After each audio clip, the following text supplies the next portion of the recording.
जय हिंद साथियों, नमस्कार। प्रेम से बोलिए जय माँ सरस्वती। तो आज हम प्रैक्टिस सेट संख्या 11 दीपा दीदी के द्वारा लिखा गया बुक है। अड्डा 24/7 पब्लिकेशन का बुक है, बहुत अच्छी बुक है। तो आप सभी इसको खरीद के पढ़िए। और इसका प्रैक्टिस सेट नंबर 11 का हम पहला प्रश्न बनाने जा रहे हैं। आने वाले सभी परीक्षाएं जिसमें संगीत से प्रश्न पूछे जाएंगे, उन सभी परीक्षाओं के लिए यह वीडियो आपके लिए बहुत लाभकारी सिद्ध होगा। आइए शुरू करते हैं। इसमें पहला प्रश्न पूछा जा रहा है, राग पुरिया का थाट क्या है। राग पुरिया का थाट क्या है? तो राग पुरिया का थाट है मारवा। क्या है जी? मारवा। हम आपसे बताएं कि मारवा थाट जो होता है, इसमें ऋषभ कोमल होता है और मध्यम तीव्र लगता है, बाकी सभी शुद्ध स्वर लगते हैं। ठीक है जी। तो आपका राग पुरिया जो है मारवा थाट से उत्पन्न है और इसका वादी स्वर गंधार होता है। वादी स्वर गंधार है और संवादी स्वर आपका निषाद है। संवादी स्वर क्या है जी? निषाद है संवादी स्वर। ठीक है। और वादी स्वर गंधार है। और न्यास का स्वर कहा जाए इसमें, तो न्यास का स्वर इसमें है षडज और गंधार और निषाद, न्यास का स्वर है। और आपसे पूछा जाए कि गायन समय इसका क्या है, तो सायं काल होता है, मतलब इवनिंग में इसको गाया जाता है।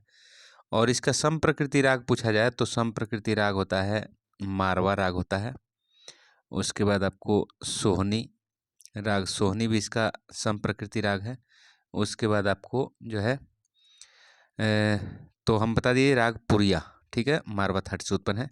अगला सवाल हम देखते हैं। अगला सवाल इसमें देख लीजिए, राग दरबारी।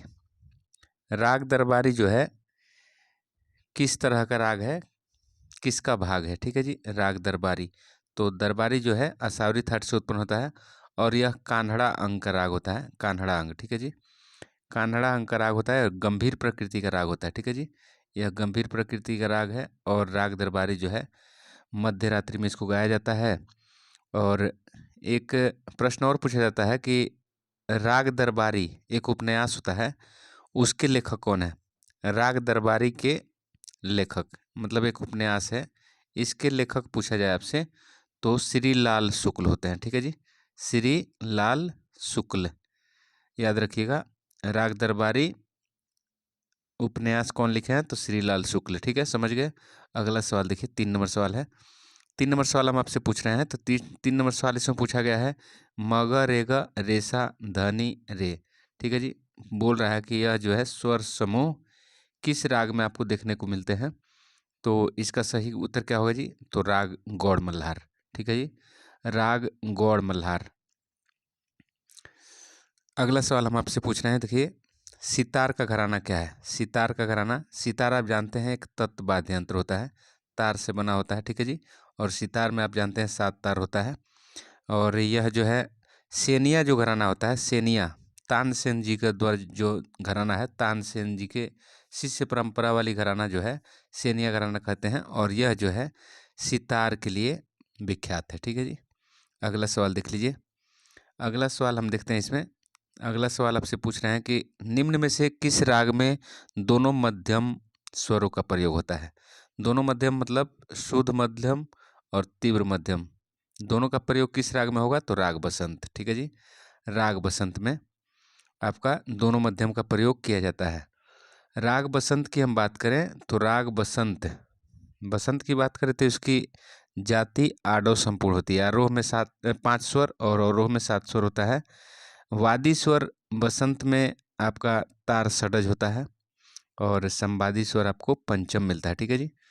और आपसे बात करें तो गायन समय इसका जो है दिन का दूसरा पहर है और थाट इसका पूर्वी है। थाट क्या है जी? पूर्वी।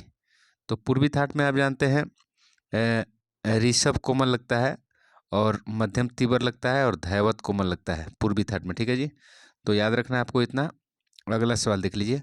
अगला सवाल हम आपसे पूछ रहे हैं कि इनमें से कोई एक सितार वादक नहीं है, तो इसमें से कौन सितार वादक नहीं है? सितार आप जानते हैं तत्वाद्य यंत्र होता है, तो कौन इसमें नहीं है? तो आप जानते हैं शिव कुमार शर्मा जो है सरोद बजाते हैं। ठीक है जी, सरोद बजाते हैं शिव कुमार शर्मा। तो बिलायत खां और रविशंकर जी ये दोनों आपको सितार वादक हैं, जबकि शिव कुमार शर्मा सरोद बजाते हैं। ठीक है जी। आपको कमेंट करके बताना कि शिव कुमार शर्मा जी का घराना का नाम क्या है। ठीक है, अगला सवाल देख लीजिए। सितार पर इनमें से एक नहीं बजाया जाता। सितार पर इसमें से कौन सा नहीं बजाया जाता? तो कायदा जो है तबला पर बजाते हैं, तबला। तो तबला एक औनद वाद्य यंत्र होता है, जबकि जोड़ा, आलाप और झाला ये सभी सितार पे बजाया जाता है। ठीक है जी। अगला सवाल देख लीजिए। इनमें से एक प्रख्यात सितार वादक हैं। सितार वादक कौन से इसमें सितार वादक हैं? तो सही उत्तर क्या होगा जी? तो सही उत्तर हो जाएगा बुद्धादित्य मुखर्जी। बुद्धादित्य मुखर्जी, देखिए बुद्धादित्य मुखर्जी इमदाद खानी घराने से हैं। इमदाद खानी घराने, ठीक है जी, इमदाद खानी घराने से संबंधित है। ठीक है जी। और आपसे पूछा गया है कि प्रख्यात सितार वादक, तो सितार वादक है। ठीक है जी। अगला सवाल देख लीजिए। अगला सवाल आपसे पूछ रहे हैं कि सितार, सरोद, बीड़ा, सितार, सरोद, बीड़ा ये सभी क्या है जी? तो ये तत्व वाद्य यंत्र है। किस किस में आते हैं? तो ये सभी आपको आते हैं तत्व वाद्य यंत्र में, तार से बनते हैं। औनद जो होता है चमड़ा से बना होता है, आप जानते हैं। वितत वाद्य यंत्र जो है तंतु टाइप का वाद्य यंत्र होता है। देखिए, विलंबित लय में जो गत बजाई जाती है उस गत का नाम क्या है? तो मस्जिद खानी गत। ठीक है जी।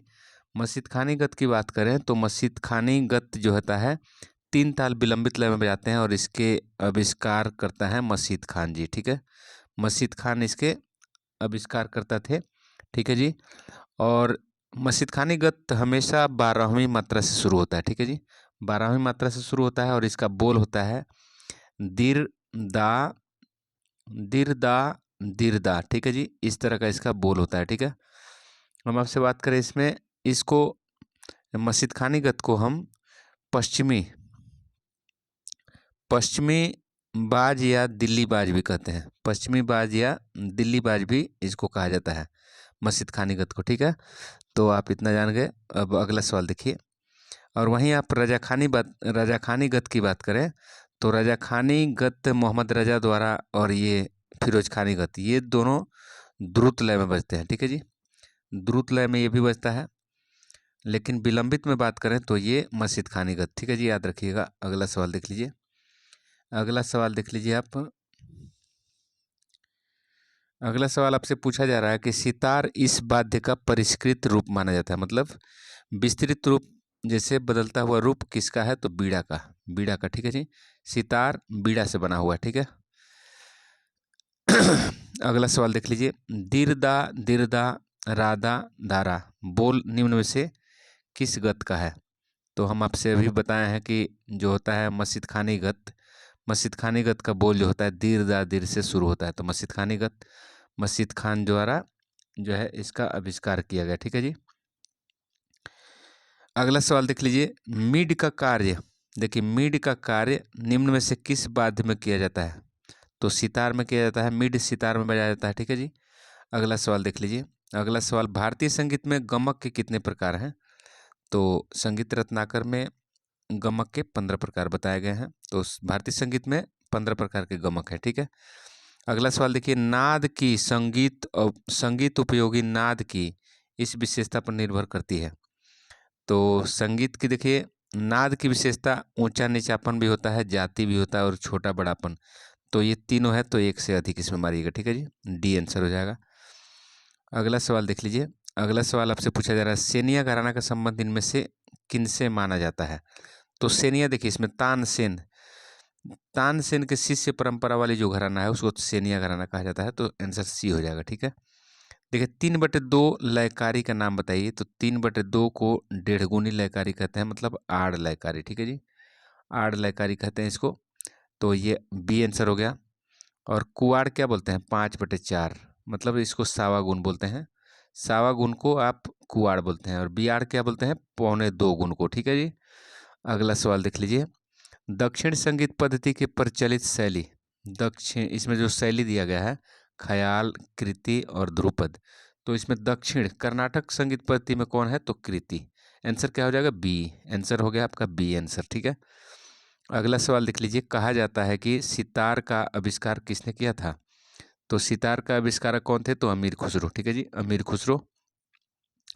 सितार को पहले सहतार कहा गया था। सह का मतलब होता है 3, ठीक है जी। देखिए, संगीत रत्नाकर ग्रंथ की रचना रचना कब हुई थी? तो संगीत रत्नाकर जो होता है, संगीत रत्नाकर का आपसे कहा जाए तो 13वीं शताब्दी में हुआ था। और संगीत रत्नाकर के रचनाकार कौन थे, आपको कमेंट करके बताना है, ठीक है जी। अगला सवाल देख लीजिए। मैहर घराना है विख्यात तंत्रवादक। मतलब मैहर घराना के विख्यात तंत्री वादक कौन है? तो सही उत्तर हो जाएगा पंडित रविशंकर। पंडित रविशंकर जी को भारत रत्न कब मिला है, आपको कमेंट करके बताना है, ठीक है जी। अगला सवाल देख लीजिए। इसमें निम्न में से कौन सितार पर बजाया जाता है? तो सितार पर इसमें से क्या बजाया जाता है? तो जोड़ आलाप बजाते हैं। तराना सितार पर नहीं बजता, कायदा तबले पे बजता है। तो जोड़ आलाप बजाते हैं आप सितार पे, ठीक है जी। अगला सवाल देख लीजिए। मध्यकाल के तंत्रवादक थे, मध्यकाल के जो तत्वाद्य यंत्र हैं उसके कौन वादक थे? तो सदारंग, ठीक है जी। सदारंग अदारंग जो है मोहम्मद शाह रंगीले के दरबारी कवि थे या गायक थे, ठीक है जी। निम्न में से कौन सा बाज हलीम जाफर खां, कौन सा बाज हलीम जाफर खां ने प्रचारित किया? तो सही उत्तर हो जाएगा जफर खानी बाज, ठीक है जी, जफर खानी बाज। अगला सवाल देख लीजिए। अगला सवाल हम आपसे पूछ रहे हैं, इनमें से कौन सा परमेल परिवेशक राग है? परमेल परिवेशक राग कौन होता है? तो राग जय जयवंती। परमेल परिवेशक राग उसको कहते हैं जो एक राग से दूसरे राग में प्रवेश कर जाता है, ठीक है जी। तो उसको परमेल परिवेशक जय जयवंती राग है, ठीक है जी। अगला सवाल देख लीजिए। निम्न में से किस राग में दोनों मध्यम का प्रयोग होता है? मतलब शुद्ध मध्यम और तीव्र मध्यम का प्रयोग। तो देखिए, प्रयोग नहीं होता है, पूछ रहा है, नहीं होता है, ठीक है। तो बसंत में तो होता है, ललित में भी होता है, लेकिन पुरिया में नहीं होता, ठीक है जी। आंसर क्या हो जाएगा? पुरिया। आंसर नहीं होता है, पूछ रहा है, तो पुरिया आंसर करिएगा, ठीक है जी। अगला सवाल देखिए। निम्न में से कौन सा राग जोग और चंद्र कौंस का मिश्रण है? तो जोग और चंद्र कौंस का मिश्रण कौन है? तो जोग कौंस, ठीक है जी। आंसर बी हो जाएगा, 27 का बी हो जाएगा, 27 का बी हो जाएगा, ठीक है।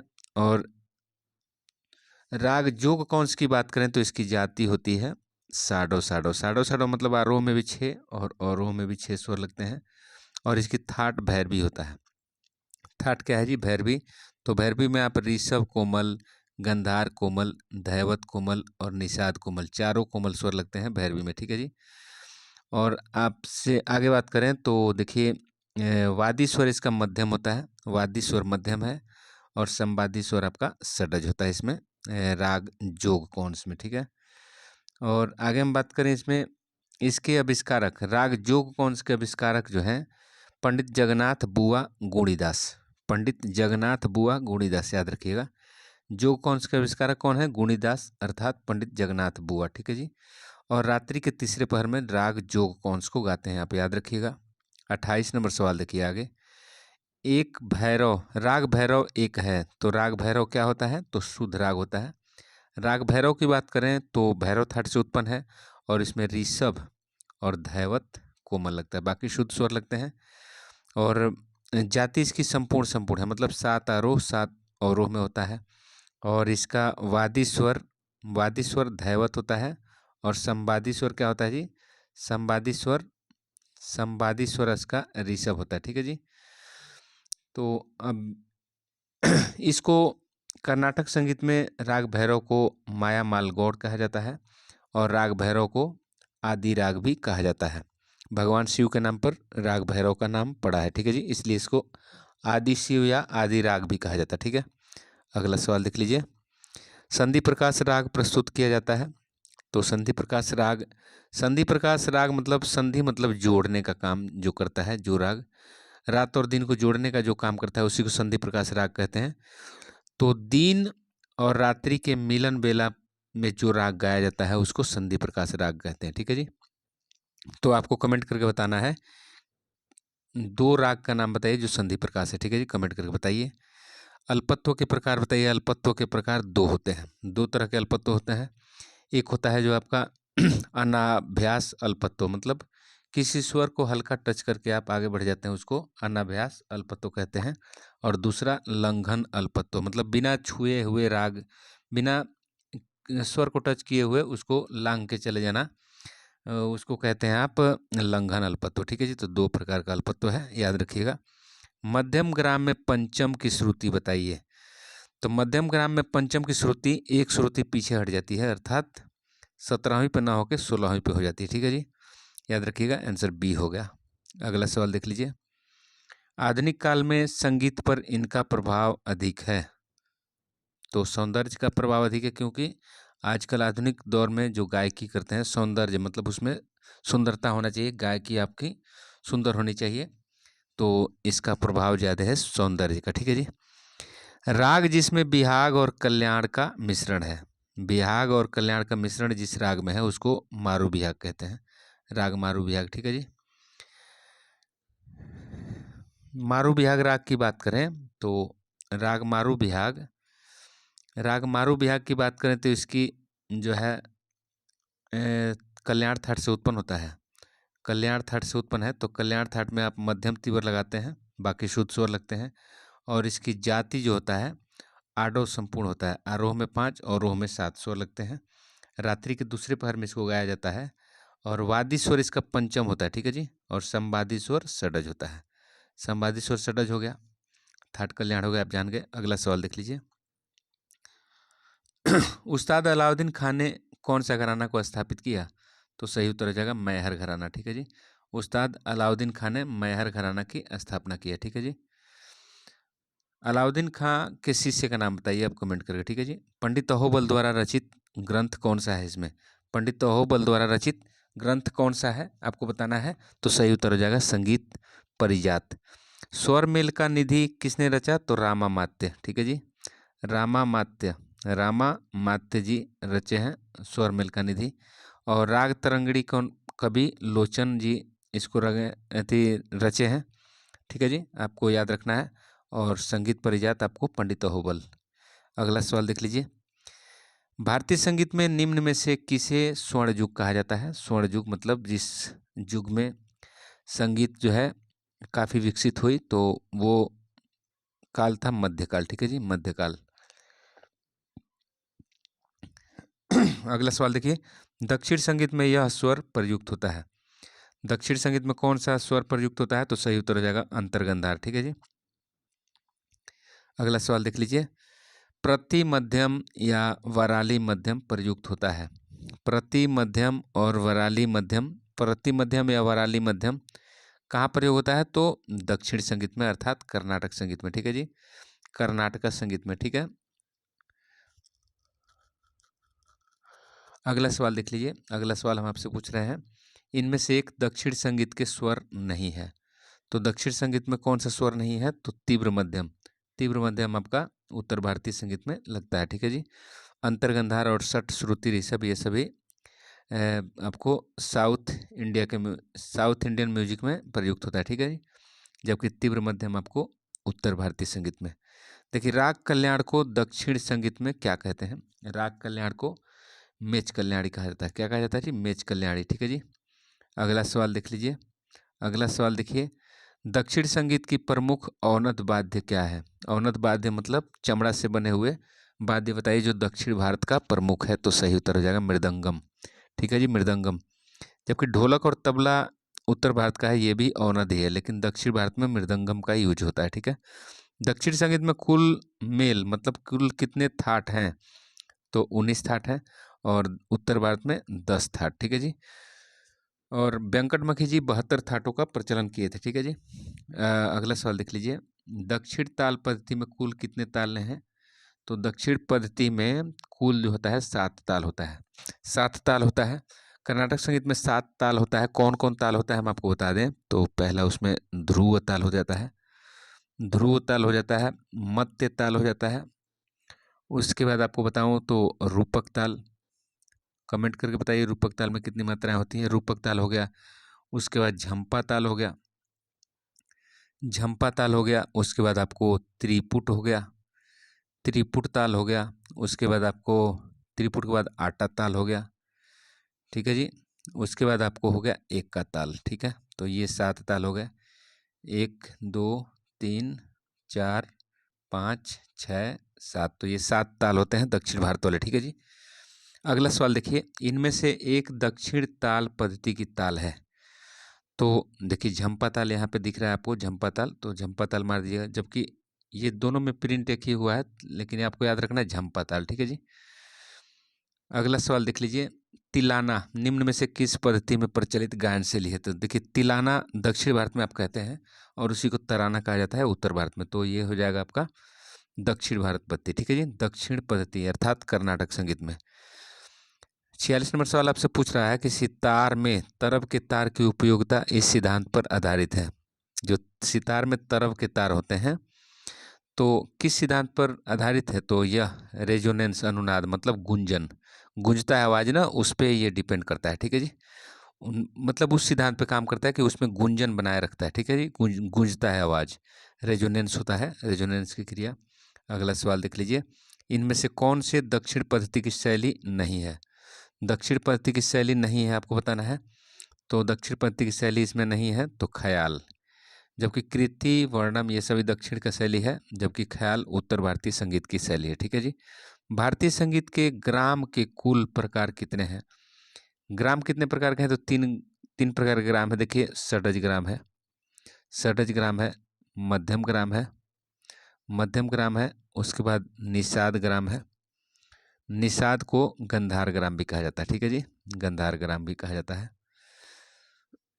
अगला सवाल देख लीजिए, किन्हीं दो स्वरों के बीच आपसी मधुरता अमधुरता संबंध कहलाती है। मधुरता अमधुरता संबंध क्या कहलाती है दो स्वरों के बीच, तो ये हो जाएगा संवाद विवाद, संवाद विवाद कहलाती है, ठीक है जी। अगला सवाल देखिए, राग अहिर भैरव, राग अहिर भैरव किन रागों का मिश्रण है। तो राग अहिर भैरव जो है, राग अहिर भैरव, राग अहिर भैरव की बात करें हम तो राग भैरव और खमाज, राग भैरव और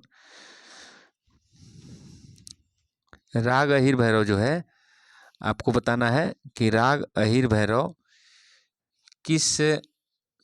किन रागों का मिश्रण है। तो राग अहिर भैरव जो है आपको काफी और खमाज का मिश्रण होता है, काफी काफी और खमाज का मिश्रण है, ठीक है जी। तो ये आप देख लीजिए, इसमें से कोई नहीं है तो उपयुक्त में से कोई नहीं मारिएगा, ठीक है जी, अहिर भैरव। अगला सवाल देख लीजिए, अगला सवाल देख लीजिए, इनमें से एक पाश्चात्य पद्धति का प्रकार है, इसमें से एक पाश्चात्य पद्धति का प्रकार है तो स्टॉप नोटेशन, ठीक है जी। और राग अहिर भैरव का हमने सही बताया या गलत आपको कमेंट करके बताना, ठीक है जी। देखिए ताल पंचम सवारी के एक आवर्तन की तिगुन में कितने मात्राएं होंगे। तो देखिए एक आवर्तन के तिगुन मतलब एक मात्रा में 3 मात्रा बोलिएगा तो 15 मात्रा पंचम सवारी में होता है, तो तीन तीन तीन बोलना है तो 5 बार में कट जाएगा, 5 मात्रा होगा एक आवर्तन में, ठीक है जी। अगला सवाल देख लीजिए, अगला सवाल आपको देखिए, पम गम ग सानी यह राग कौन सा है, यह किस राग का स्वरावली है। तो सही उत्तर हो जाएगा राग जोग, ठीक है जी, राग जोग। राग जोग की बात करें तो इसकी जाति आडव आडव होती है, ठीक है जी, आरोह में भी 5 और रोह में भी 5 होती है। रात्रि के दूसरे पहर में इसको गाया जाता है। काफी थाट का राग है राग जोग, इसमें गंधार और निषाद कोमल लगते हैं, ठीक है जी। और हम आपसे बात करें तो वादी स्वर इसका मध्यम है और संवादी स्वर इसका षडज होता है, ठीक है जी। अगला सवाल देख लीजिए, राग बैरागी इस अंग का है, राग बैरागी किस राग का अंग है। तो भैरव का, भैरव आप जानते हैं ऋषभ और धैवत इसमें कोमल लगता है, बाकी शुद्ध स्वर लगते हैं। अगला सवाल देख लीजिए, ग्वालियर घराने के प्रसिद्ध सरोद वादक, ग्वालियर घराने के प्रसिद्ध स्वर वादक सरोद वादक अमजद अली खान है, ठीक है जी, अमजद अली खान। अगला सवाल देख लीजिए, अगला सवाल आपसे हम पूछ रहे हैं, अगला सवाल आपसे पूछा जा रहा है कि मतंग द्वारा रचित ग्रंथ क्या है, मतंग द्वारा रचित ग्रंथ कौन सा है। तो बृहदेशी, ठीक है जी, बृहदेशी। देखिए कुआड़ लय में, कुआड़ लय में आपको 5/4 लयकारी होती है, मतलब सावा गुण कहते हैं इसको। अगला सवाल देख लीजिए, इनमें से एक ग्राम का प्रकार नहीं है। ग्राम का प्रकार नहीं है तो आप देख लीजिए, ग्राम का प्रकार मध्यम ग्राम होता है, षड्ज ग्राम होता है, पंचम ग्राम कोई नहीं होता है, तो ये आंसर हो जाएगा। ठीक है जी। अगला सवाल देखिए, इनमें से एक थाट नहीं है। तो थाट आप जानते हैं 10 है, भैरव भी थाट है, असौरी भी थाट है, लेकिन ललित थाट नहीं है। ठीक है जी। अगला सवाल देखिए, पुरिया कल्याण की जाति क्या है? पुरिया कल्याण की जाति संपूर्ण संपूर्ण है। संपूर्ण मतलब आरोह में भी 7, अवरोह में भी 7। ठीक है जी, पुरिया कल्याण। अगला सवाल देखिए, कल्याण थाट से उत्पन्न है, तो कल्याण थाट में मध्यम तीव्र बाकी शुद्ध स्वर लगते हैं। इनमें से एक प्रसिद्ध नृत्य कलाकार हैं। नृत्य मतलब नर्तक कौन है? तो बिरजू महाराज कथक कथक करते हैं। किशन महाराज तबला वादक हैं। ठीक है जी। इनमें से एक प्रसिद्ध संगीत शास्त्री हैं। तो संगीत शास्त्री प्रेमलता भी हैं, गिरिजा देवी भी हैं, जया विश्वास। तो उपरोक्त में से एक से अधिक आंसर हो जाएगा। ठीक है जी। अगला सवाल देखिए, राग जोग का वादी स्वर बताइए। तो राग जोग का वादी स्वर हम बताए थे आपका मध्यम मध्यम होता है। और ये संवादी कौन सा होता है? संवादी इसका षडज होता है। संवादी षडज हो गया। ठीक है जी। जाति इसकी आडव आडव है। रात्रि के दूसरे पहर में गाते हैं इसको। ठीक है जी। और काफी थाट से उत्पन्न है। देखिए, राग मारू बिहाग का समय बताइए, गायन समय। राग मारू बिहाग का गायन समय क्या होता है जी? तो रात्रि का दूसरा पहर है। रात्रि का दूसरा पहर। मारू बिहाग का थाट कल्याण होता है। कल्याण थाट होता है, आप जानते हैं। उसके बाद वादी स्वर की बात करें, वादी स्वर की बात करें तो पंचम होता है। और संवादी स्वर इसका षडज होता है। ठीक है जी, षडज हो गया। अगला सवाल देख लीजिए। अगला सवाल हम आपसे पूछ रहे हैं, गुर्जरी तोड़ी का संप्रकृति राग। तो गुर्जरी तोड़ी देखिए नाम से ही स्पष्ट है, तो तोड़ी इसका संप्रकृति राग हो जाएगा। तोड़ी थाट में देखिए ऋषभ, गंधार, मध्यम तीबर, धैवत कोमल, ये सभी स्वर लगते हैं तोड़ी थाट में। ठीक है जी। ऋषभ कोमल, गंधार कोमल, मध्यम तीबर, धैवत कोमल। ठीक है जी, तोड़ी थाट में। अगला सवाल देख लीजिए। अगला सवाल, रे म प ध प म प म रे निशा, यह देखिए कौन सा राग है? तो आप देखिए इसमें मध्यम तीबर का प्रयोग हो रहा है, तो यह श्याम कल्याण हो जाएगा। ठीक है जी। अगला, सुर मल्हार में मिश्रण है। सुर मल्हार जो राग होता है, इसमें कौन कौन से राग का मिश्रण है? तो राग सुर मल्हार में देखिए सारंग और मल्हार का मिश्रण होता है। राग सुर मल्हार की बात करें तो थाट इसका काफी होता है, जिसमें गंधार कोमल और निषाद कोमल लगता है। ठीक है जी। और आप वादी स्वर मध्यम होता है, संवादी स्वर षडज होता है। संप्रकृति राग इसका वृंदावनी सारंग है, सोरठ है और सामित है। ठीक है जी। अगला सवाल देख लीजिए। अगला सवाल हम आपसे पूछ रहे हैं, कौन सी कान्हड़ा में न्यास के स्वर क्या है? तो कौन सी कान्हड़ा में न्यास के स्वर क्या है? तो षडज और पंचम। ठीक है जी, षडज और पंचम याद रखना है। गज झंपा ताल में मात्राएं, गज झंपा ताल में कितनी मात्राएं होती हैं? तो गज झंपा ताल में आपको 15 मात्राएं होती हैं। और 15 मात्राएं और 4 विभाग होता है। 15 मात्राएं 4 विभाग होता है।